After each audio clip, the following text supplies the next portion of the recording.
9 მაისს უწყვეტი პროევროპული პროტესტის 173 დღეს თბილისში მასშტაბური აქცია დაანონსდა. ევროპის დღეს მოქალაქეები ევროპის მოედანზე შეკრებას 19 საათიდან დაიწყებენ. მანამდე კი 17 საათზე პროტესტის ეპიცენტრისკენ 4 მარში დაიძრება. რესპუბლიკისა და მარჯანიშვილის მოედნებიდან, ავლაბრის მეტროდან და პარლამენტის შენობიდან. აქციას უერთდებიან არასამთავრობო ორგანიზაციებისა და სხვადასხვა სფეროს წარმომადგენლები. 9 მაისს ევროპის დღეს ევროპის მოედანზე კიდევ ერთხელ გავერთიანდეთ. კიდევ ერთხელ კი არა, ყოველ ჯერზე, როდესაც საქართველოს თავისუფლება, დამოუკიდებლობა და ევროპული მომავალი დადგება საფრთხის ქვეშ, ჩვენ უნდა გავერთიანდეთ.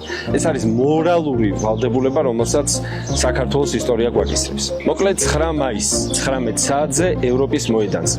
ძალა ევროპაშია, ძალა ერთობაში. სინდისის პატიმრებისთვის, მათი თავისუფლებისთვის, ჩვენი ქვეყნის თავისუფლებისთვის და ჩვენი ქვეყნის ევროპული მომავლისათვის ვიკრიბებით 9 მაისს 19 საათზე ევროპის მოედანზე.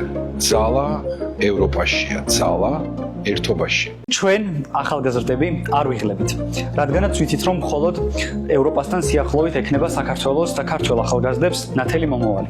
9 მაისს 5 საათზე მარშები დაიძრება შემდეგი ლოკაციებიდან: მარჯანიშვილის მოედანი, რესპუბლიკის მოედანი, ავლაბრის მეტრო, პარლამენტი.